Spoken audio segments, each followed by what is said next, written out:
Hi, everyone. It's me, Dr. Stacy Betancourt, with another edition of Making Sense with Dr. Stacy. So, welcome in.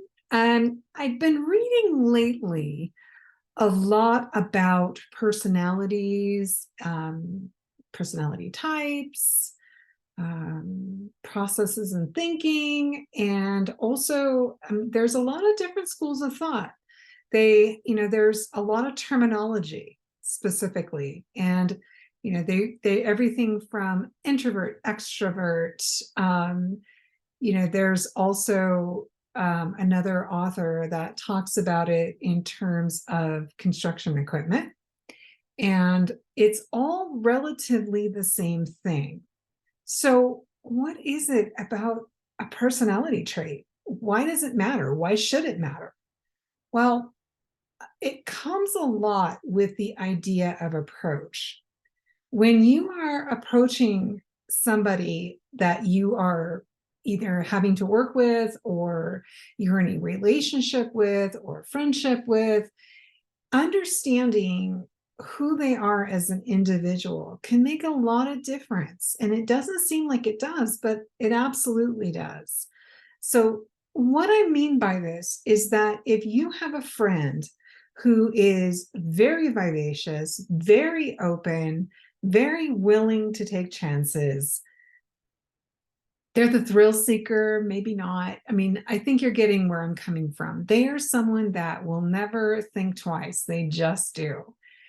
And then you have the other friend who may be a little more passive, a little less of someone who will just jump and go for it.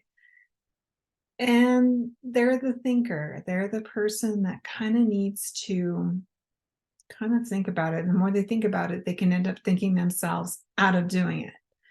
Now, that can be really hard when you are that individual that is just like, sure, no problem, skydiving, I'm all over it. And you've got that friend who may not feel that way, or even that partner who may not feel that way. It can be very hard, and it can also lead to a breakdown in the relationship. So it's really important that you are able to kind of work with people on their level. For example, myself, it's probably no surprise, I'm a why person. I need to understand the whys. Why do we go about doing anything, really?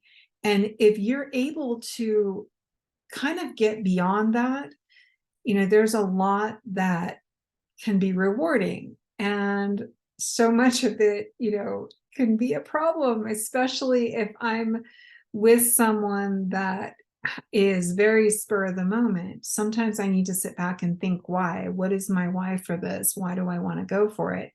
And usually it doesn't take long for me to just go for it. Now, there's some things sometimes that I'm like, nope, want no part of that one. But it's understanding where you are in your personality, in your interactions with others, that makes the difference. You can be very true to yourself, and I'm not telling you to change for other people. I would never tell you to change for somebody else. People need to accept you for who they are or not.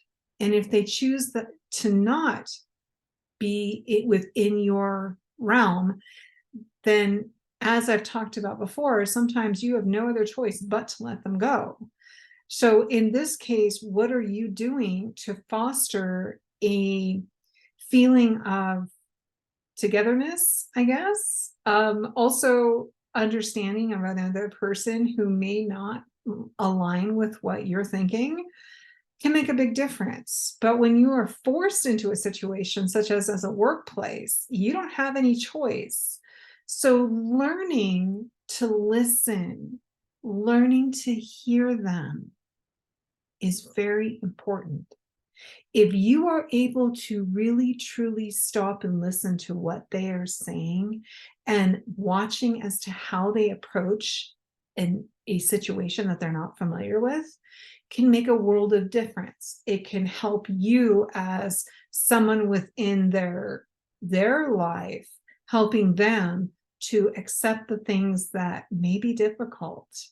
And sometimes it's taking you sitting back and watching and understanding where they're coming from in order to prohibit disagreements, which can derail an entire department, depending on how bad it is.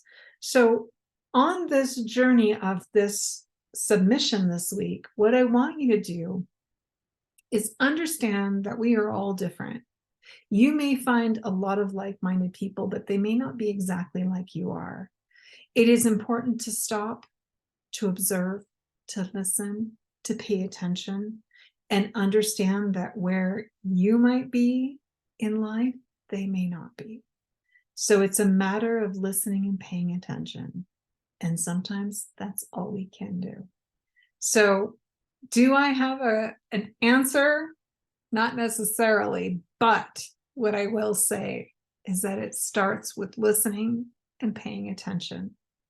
And if you can do those two things, you're on your road to having long-term great relationships.